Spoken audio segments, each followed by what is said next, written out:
আসসালামু আলাইকুম ওয়া রাহমাতুল্লাহি ওয়া বারাকাতুহু। বন্ধুগণ,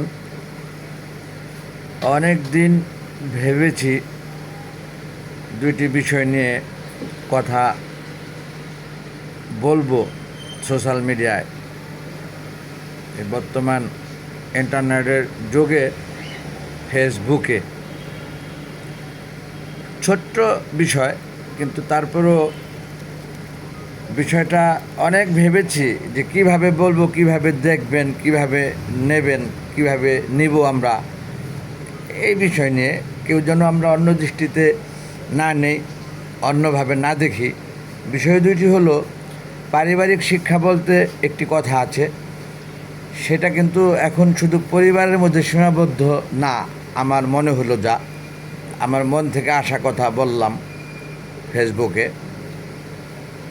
অর্থাৎ ছোট ছোট বাচ্চারা মোবাইলে দেখে দেখে অনেক কিছু শেখে। সেই ক্ষেত্রে আমরা যেন এই যারা মোবাইলে সোশ্যাল মিডিয়াতে ফেসবুক, ইউটিউবে কন্টেন্ট করে থাকি, আমরা যেন বাজে কিছু না ব্যবহার করি ভিউর জন্য কেবলমাত্র। প্রথম অনুরোধ। দ্বিতীয় অনুরোধ, এটা একেবারে অহরহ ঘরে ঘরে এখন শিখে ফেলছে দেখে দেখে। আমরা যারা মিডিয়ায়, আমি একজন প্রযোজক, আমি একজন অভিনেতা, আমি মিডিয়ার সাথে সম্পৃক্ত ব্যাপকভাবে।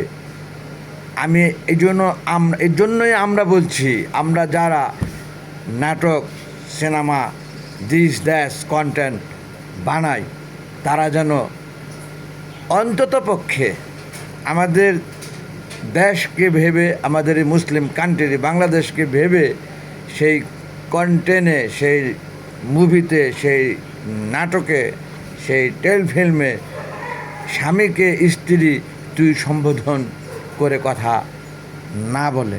এই একটি অনুরোধ ও রইল আমার সকলের কাছে।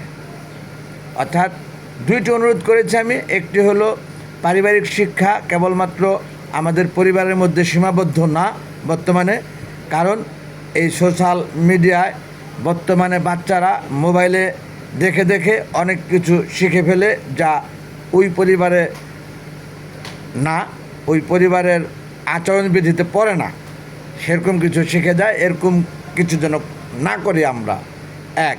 দ্বিতীয়ত, এই যে স্ত্রীরা স্বামীকে তুই, মুই, দিস দ্যাস নাম ধরে ডাকা, অজস্র খারাপ ব্যবহার করে কথা বলা, এগুলি আমি কেন জানি একেবারেই আমার কাছে একেবারেই ভালো লাগে না। অনেক সুন্দর গল্প, অনেক সুন্দর ড্রামা, অনেক সুন্দর কাহিনী, অনেক সুন্দর নাটক, টেলিফিল্ম, সিনেমা, কিন্তু একটি জায়গায় যে আমার কাছে এত খারাপ লেগে যায়, যেটা না বললে নয়, এই যে স্ত্রী স্বামীকে তুই বলে সম্বোধন করা এবং খুব খারাপ আচরণবিধি। অন্যান্য তো আছেই, পরিবারের শাশুড়ি, ননদ, ননাস, অমুক তমুক নিয়ে, সেটার কথা আমি একেবারেই বাদ দিলাম, কারণ এতটা তো আর বলা যায় না, এতটা ধরা যাবে না। তবে একটি কথা বারবার বলছি, যেটা বারবার আঘাত করে আমাকে, বারবার বাধা বিঘ্ন আসে আমার মনে, যে কেন এটা থাকতে হবে গল্পে, কেন বলাইতে হবে, কেন বলাবো আমরা। ধন্যবাদ সকলকে। যদি কারো কাছে আমার এই কথা খারাপ লাগে, ক্ষমা সুন্দর দৃষ্টিতে দেখবেন প্রত্যেকে। অনেক দিনের চিন্তা চেতনায় বলবো ভেবে কিভাবে বলবো জানি না, কিভাবে বললাম তাও বুঝিনি, বলে ফেললাম, বলতে মন চেয়েছে তা। মাফ করবেন প্রত্যেকে যদি ভুল থাকে আমার বলাতে। আসসালামু আলাইকুম ওয়া রাহমাতুল্লাহি ওয়া বারাকাতুহু। আল্লাহ হাফেজ।